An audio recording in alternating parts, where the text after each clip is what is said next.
Assalamualaikum warahmatullahi wabarakatuh. Ketemu lagi dengan saya Eka Sulistyo. Hari ini akan memaparkan ruang kolaborasi 2.1A5 telaah skenario disusun oleh kelompok Bersatu. Perkenalkan kelompok Bersatu, saya sendiri Eka Sulistyo ini, yang kedua Ibu Maria Luciana, yang ketiga adalah Ibu Siti Hajar. Bu Ceria adalah guru TKA. Walaupun dalam masa pandemi, ia tetap ingin memastikan murid-muridnya terfasilitasi dengan baik 6 aspek perkembangannya. Salah satunya adalah aspek perkembangan kognitif. Hari ini, Bu Ceria ingin murid-muridnya memperdalam pemahaman mereka tentang konsep korespondensi satu-satu. Kemarin sebenarnya ia telah memperkenalkan materi ini juga. Namun saat ia melakukan tanya jawab, ia masih melihat ada 4 murid sepertinya belum memiliki pemahaman yang baik tentang hal ini. Oleh karena itu, hari ini Bu Ceria telah mengatur pembelajarannya sebagai berikut. 1. Ia akan mengadakan pertemuan daring melalui Zoom dengan semua murid-muridnya selama 30 menit di pagi hari. Di dalam pertemuan ini, ia akan secara sekilas mereview kembali konsep korespondensi satu-satu ini melalui contoh. Mengapa sekilas? Karena Bu Ceria sebenarnya telah melihat sebagian besar muridnya telah memahami konsep tersebut. Yang kedua, di akhiri pertemuan daring, Bu Ceria menjelaskan apa yang dikerjakan oleh murid-muridnya di rumah secara asinkron. Karena ia ingin murid-murid dapat menerapkan konsep yang telah dipelajari sebelumnya.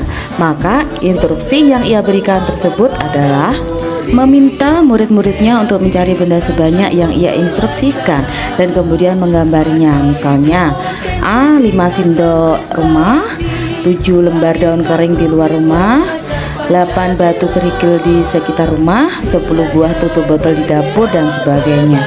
Yang ketiga, untuk memudahkan murid-muridnya, Bu Ceria menyajikan instruksinya dalam 2 moda. Secara tertulis yang kemudian ia kirim melalui pesan WhatsApp kepada orang tua murid.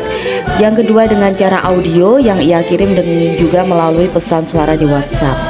4. Saat murid bekerja, Bu Ceria meminta murid dengan bantuan orang tua untuk memfoto pekerjaan mereka dan mengirimkan kepadanya melalui WhatsApp untuk kemudian ia nilai. 5. Karena tugas yang diberikan Bu Ceria bersifat asinkron, maka Bu Ceria memberikan kesempatan bagi murid untuk bekerja di waktu mereka sendiri, sehingga jika ada orang tua yang karena suatu hal belum dapat membantu, mereka dapat membantu anak-anaknya di waktu yang lebih sesuai dengan mereka. Namun demikian, Bu Ceria tetap memberikan batas waktu pengerjaan untuk muridnya. Untuk membantu 4 muridnya yang masih membutuhkan bantuan lebih, Bu Ceria telah mengatur dan membuat janji dengan orang tua dari keempat murid tersebut untuk bertemu secara daring dan memberikan penjelasan ulang. Bu Ceria menghabiskan beberapa menit untuk memeriksa pemahaman konseptual tentang korespondensi satu-satu dengan 4 anak tersebut. Saat Bu Ceria merasa murid-murid tersebut telah mulai memahami konsepnya, dia kemudian memberikan kesempatan untuk murid mencoba mengerjakan tugas yang diberikan. Bu Ceria juga merekam penjelasannya dalam sebuah video singkat yang ia kirimkan kepada orang tua keempat murid tersebut agar dapat dilihat kembali oleh murid-muridnya jika mereka masih bingung.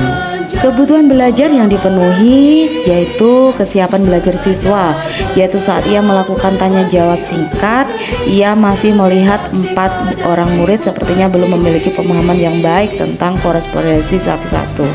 Yang kedua tentang minat murid, yaitu pemberian tugas menggunakan benda-benda di sekitar anak dan pemberian tugas melalui WhatsApp secara tertulis dan audio. Yang ketiga yaitu profil belajar murid atau lingkungan belajar murid yang memberikan waktu untuk memberikan tugas di waktu yang sesuai dengan mereka sendiri. Jadi fleksibel seperti itu.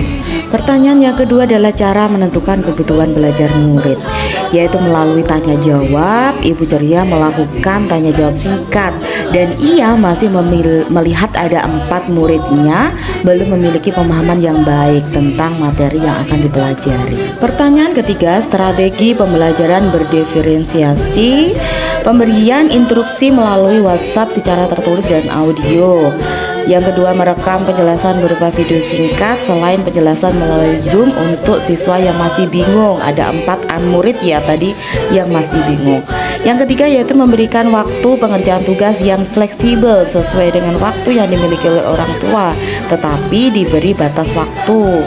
Dan yang terakhir, memberikan bantuan lebih kepada 4 murid secara daring dan memberi penjelasan ulang. Pertanyaan terakhir yaitu cara guru melakukan penilaian.